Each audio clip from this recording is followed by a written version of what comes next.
Hi, I'm William Stewart, co-founder of Teleios. Welcome back to our verse-by-verse study on the book of Acts. We're following Paul and his incredible journey from Jerusalem to Rome. And Paul has been sent to Caesarea from Jerusalem for judgment, with the captain of the guard in Jerusalem finding no fault with Paul and wanting to get him away from the riotous, murderous, non-believing Jews. Sends him to Felix, the procurator of Palestine, and for further determination. So we've speculated the reason for this is that God is providing a testimony to the Roman leadership and to the that Christianity is a worthwhile religion and benign, not a threat to rebellion in the Roman world, over which the emperors were so paranoid about somebody trying to take them over and their position as emperor. So we pick up the action in chapter 24, verse 22. So when Felix heard these things, and having a more perfect knowledge of that way, otherwise Christianity is known as the way 7 or 8 times in the book of Acts, he deferred them and said, when Lysias, that's the chief captain, shall come, I will know more about the matter. So he kept Paul, kept him at liberty, and Paul talked to him about the faith. And he seemed to enjoy this and commune with him often, hearing about the Christian faith. So there's an acceptance at some level with Felix and the faith. But he didn't let him go. He was hoping for a bribe and not getting it, the bribe for his freedom.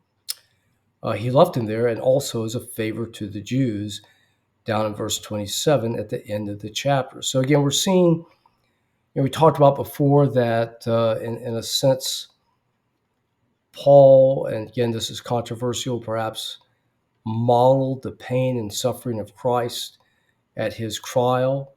We see at the end of the Gospels, he's modeling it to the current Jewish and Gentile world 30 years later, so people could understand what Christ went through. But of course, a big difference here, when the Jews pressed Pontius Pilate, he allowed Christ to be condemned and executed. And the Roman authorities are not doing that here. So there's a big difference, but they're also keeping him.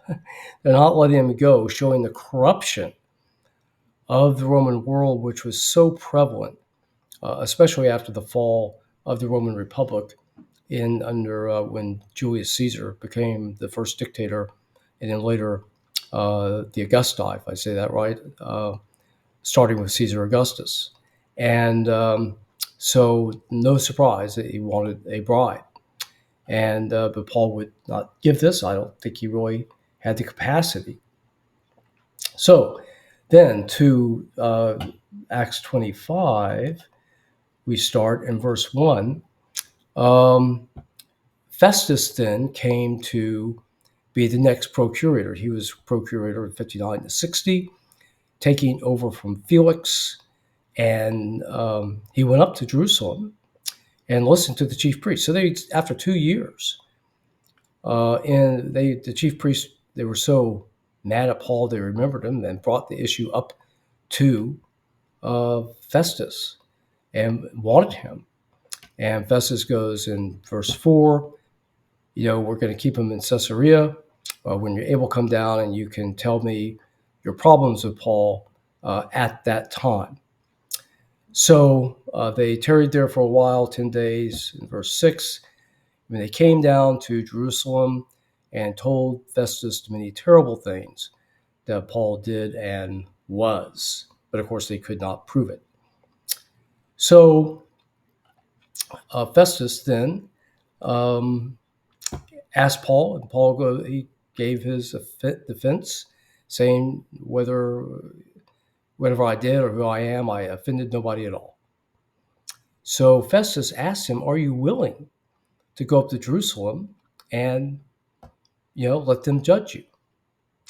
And Paul goes, basically, no. He goes, I stand at Caesar's judgment seat where I ought to be a judge. I appeal to Caesar, which was his right as a Roman citizen.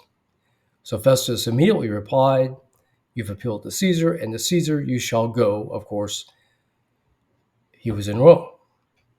So not only were the Roman officials corrupt, they also didn't want to judge. Even back to Pontius Pilate, he did not want to make a decision. He tried to cast off the decision about Jesus Christ, and he could not um, divest himself of this from the pressure from the Jews. But we see perhaps the captain of the guard in bringing Paul to safety in Caesarea didn't want to deal with it anymore. And Felix seemed to gladly turn him over to Festus, not wanting to make a final judgment. Festus goes, go back to Jerusalem and just let them judge you. And Paul goes, no, I appeal to Caesar. And Festus gladly goes, okay, off you go. So there's the corruption, there's the inability to want to make a decision and take responsibility. Well, I think, again, God is using this series of events to keep Paul in custody. And again, this might be controversial, so decide for yourself. Again, to make these proclamations to the Roman authorities, paving a way for the acceptance of Christianity at some level so it can spread, which certainly occurred.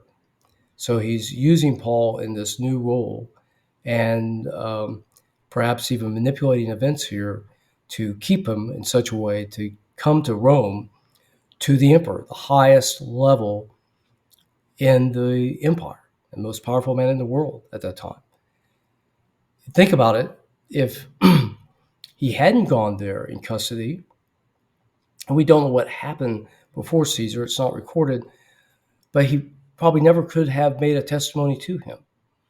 He couldn't have just walked in and to ask to see Caesar and to mention the gospel to him and Jesus Christ. He would have been kicked out probably by the Praetorian Guard. But here, in appealing to Caesar, Caesar had to listen to him. So very interesting.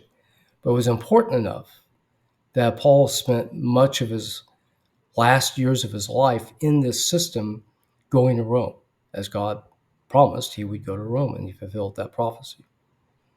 Okay, thank you for joining me today. We will continue next time with Paul in front of Agrippa the second, and please join me then.